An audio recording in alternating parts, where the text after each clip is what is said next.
vamos a ver los estados de alerta en nombre del maestro Mario López, que fue quien diseñó esta clase y bajo la premisa de que el conocimiento es de todos.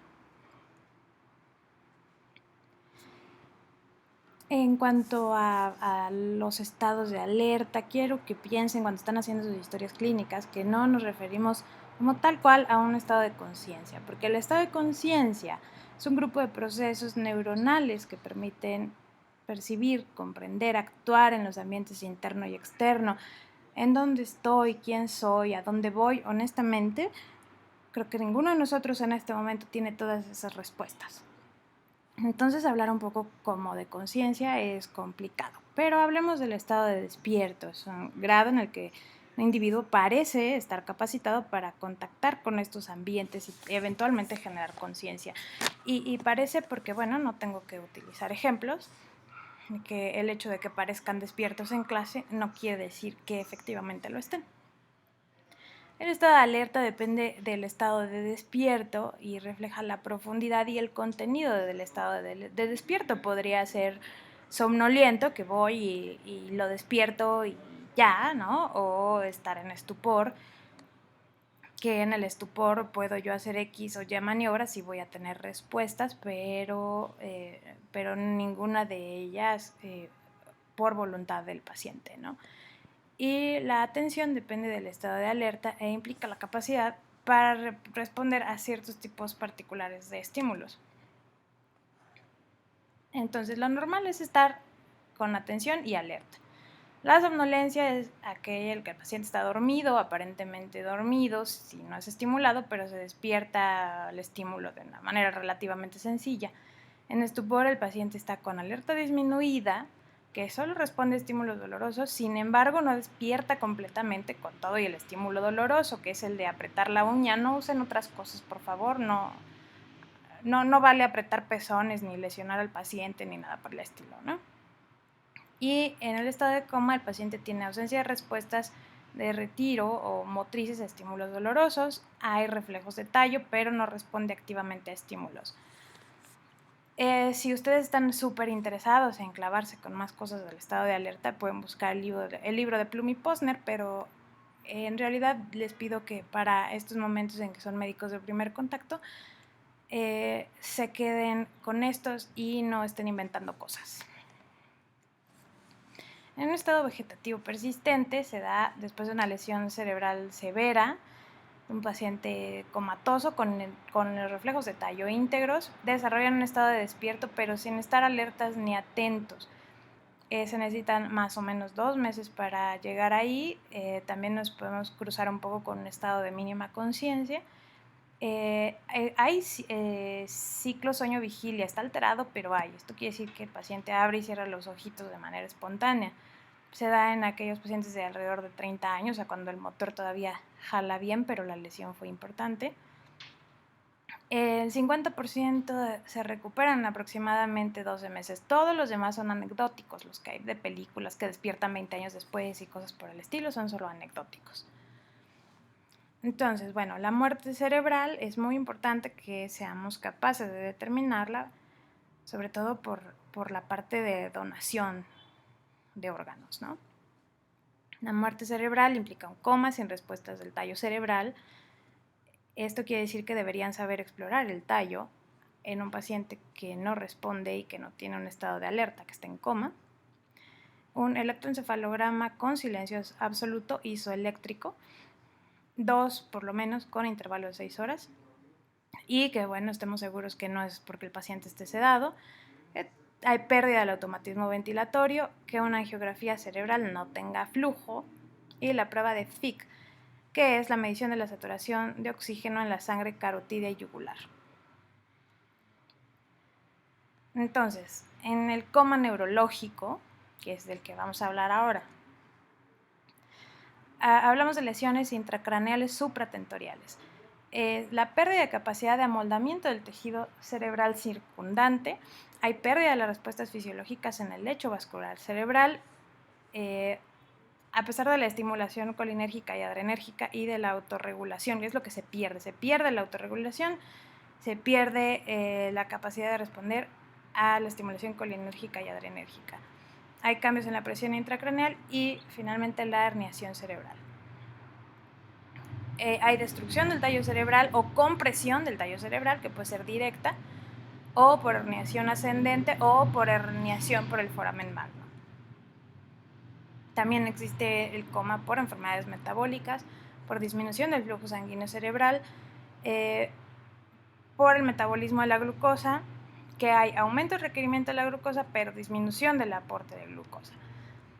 Y cambios de neurotransmisores en el coma metabólico.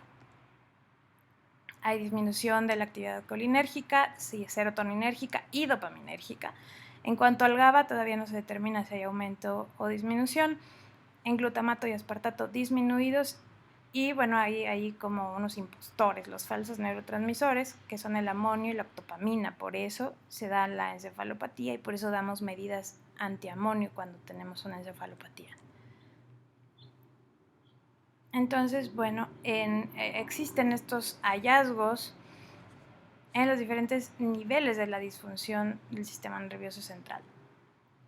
Vean cómo nuestros principales actores son la corteza, el tálamo, mesencéfalo-puente, o sea, todo el tallo, y el bulbo. El tálamo que funciona, la corteza que funciona como generador y receptor de ideas, el tálamo que funciona como estación de relevo, y el mesencéfalo-puente y bulbo que son el tallo cerebral. Entonces depende qué tipo de lesión, depende en dónde está la lesión, ustedes incluso se pueden aventar a localizar en dónde está. Acuérdense que en neurología lo importante es la localización de la lesión y es con buena semiología se puede localizar prácticamente cualquier lesión. Entonces tenemos el patrón respiratorio, el patrón de Cheyne-Stokes, que a estas alturas del partido ya deben conocerlo. Las pupilas con o sin reacción pupilar, las reflejas oculocefálicos y vestibulooculares. Recuerden cuando vimos exploración neurológica que hablamos acerca de poner agua fría y agua caliente en el conducto auditivo externo. Y si hay una reacción en la que los ojos van hacia donde hay agua caliente o huyen de donde hay agua fría, entonces quiere decir que ahí todavía hay una respuesta. En el momento en que ya no lo haya, pues ya no hay una respuesta, ¿no? El Babinski y la resistencia paratónica quiere decir que ahí todavía hay un poquito de respuesta, pero ya va para abajo. En este patrón respiratorio donde tenemos el Cheyne-Stokes, no hay alternancia, está todo el tiempo el Cheyne-Stokes, cada vez hay menos reacción pupilar, todavía tenemos la respuesta con el agua fría, pero no hay nistagmo cuando lo hacen, y hay rigidez de decorticación y no se mueve el paciente. También, bueno, cuando vemos aquí la hiperventilación regular, las pupilas ya no responden. En cuanto al poner agua fría o caliente en el conducto auditivo externo, puede ser que un ojo responde y el otro no.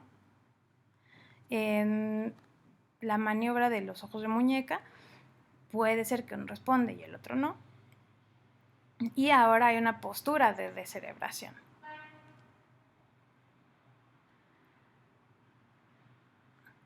De pronto tenemos esta respiración atáxica, que igual está relacionada a una no respuesta pupilar, no hay respuesta a la maniobra de ojos de muñeca, no hay respuesta al poner agüita fría o caliente en el conducto auditivo externo y no hay ninguna respuesta en el resto del cuerpo, tal vez un poquito. Hay respuesta en las extremidades inferiores, pero sin nada, ¿no? Ni siquiera un Babinski nos regala. Entonces, bueno, a ver, la apnea post-hiperventilación es una apnea que dura más de 10 segundos después de 5 respiraciones profundas, que nos habla de una disfunción hemisférica bilateral. La respiración de Cheyne-Stokes es aumento y disminución rítmica de la amplitud respiratoria. Es frecuente en las disfunciones hemisféricas bilaterales y las lesiones mesencefálicas altas. La hipernea refleja central es la respiración profunda, continua, vista en lesiones hemisféricas bilaterales, mesencefálicas bajas, pontinas superiores y posiblemente vulvares altas. O sea, eso ya es más complejo. La respiración apnéustica es el tiempo inspiratorio prolongado en lesiones pontinas.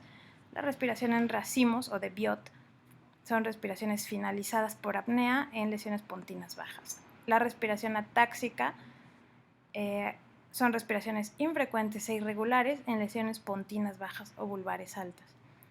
Y la maldición de Ondina es la falla para la respiración involuntaria con respiración voluntaria retenida por lesión vulvar, es muy rara. A todo esto lo más probable es que su personal de enfermería les diga: doctor, el paciente está boqueando, y entonces ustedes tendrán que ir a ver qué clase de boqueada es la que tiene su paciente. Las causas metabólicas son las más comunes en cuanto al coma, pero también las lesiones supratentoriales o infratentoriales, y también hay alteraciones psiquiátricas causantes de coma. Por ejemplo, la catatonia. Solo el 15% tiene buen pronóstico. Si el paciente no tiene reflejos de tallo al ingreso, solo el 1% tiene buen pronóstico. Y si a los 7 días abre los ojos al dolor, por lo menos se moviliza o un poco localiza, tiene entonces 75% de probabilidades de buen pronóstico. ¿Ven lo importante que son los primeros días? Entonces, bueno, veamos la escala de coma de Glasgow. Empezamos por las respuestas verbales, que son 5 puntos, orientado 5, confuso 4, palabras inapropiadas 3, incomprensible 2, ninguna 1, ocular con 4 puntos, apertura ocular espontánea, estímulo verbal 3, estímulo doloroso 2 y ninguno 1. Y la respuesta motora son 6, obedece comandos 6, localiza el dolor 5, retira el estímulo 4, la posición de decorticación da 3, la descerebración 2 y ninguna 1, de tal manera que la puntuación más baja de un muerto es 3. Tenemos los síndromes de herniación, el síndrome de herniación central, que vamos a ver un poquito más adelante en un dibujo. Aquí está.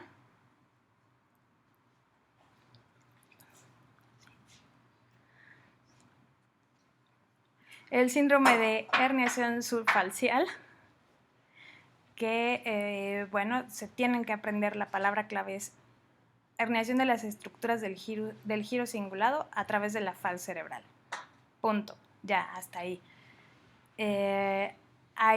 Por supuesto, se ven infartos de la arteria cerebral anterior y se da en pacientes con tumores del lóbulo frontal. Tratan de localizarlo de nuevo. El síndrome de herniación uncal o hipocampal o de masa lateral está relacionado al tumor por sí mismo y parecía alteraciones del estado de alerta, afección del tercer nervio craneal, y la hernia paradójica de Kernohan por compresión de la vía córtico-espinal contralateral, provocando, me parece, ipsilateral a la afección pupilar. Con esto que les estoy diciendo, traten de localizar en advance en dónde puede estar la lesión. Traten de imaginar en dónde está el problema. Ahí lo tienen. El síndrome de herniación de amígdalas cerebelosas por lesiones de fosa posterior, por compresión del tallo cerebral. Es mala, muy mala, frecuente, muy frecuente. Salen las amígdalas cerebelosas por el foramen magno y entonces da una apnea por compresión de los centros respiratorios. Ahí es donde ya perdieron a su paciente, y este es el motivo por el que tienen que asegurarse que su paciente no tenga hipertensión intracraneal antes de hacerle una punción lumbar. Si son muy, pero muy buenos, lo pueden hacer a través del fondo de ojo. Si son seres humanos normales, tienen que pedir una tomografía.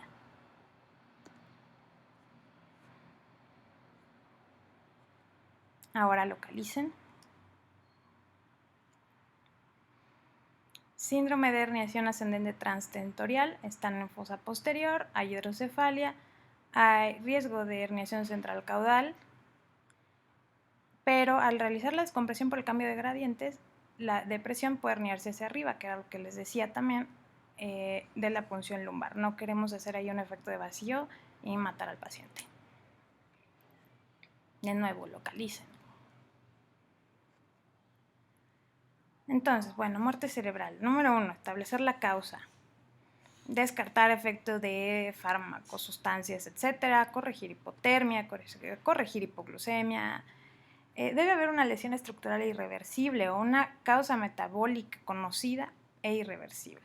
Entonces son 12 horas sin función cerebral, sin reflejos o respuestas en estructuras encefálicas, sin reflejos de tallo, un electroencefalograma de 30 minutos con máxima sensibilidad, con ausencia de actividad eléctrica cerebral, con ausencia de potenciales evocados del tallo cerebral, o sea, auditivos, visuales, y ausencia de circulación cerebral en una angiografía de 4 vasos del cuello. Todo, no es uno o es otro, es todo. Entonces, ya que llegaron a esa parte, le avisan a los de donación de órganos.